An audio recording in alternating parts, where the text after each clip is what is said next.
အချစ်တစ်ခုနဲ့ဘဝကိုတည်ဆောက်လို့မရဘူးကိုယ်တည်း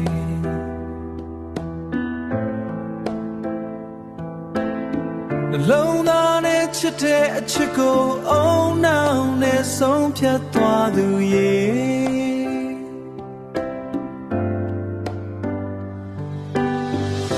အပြစ်မတင်ရပါဘူး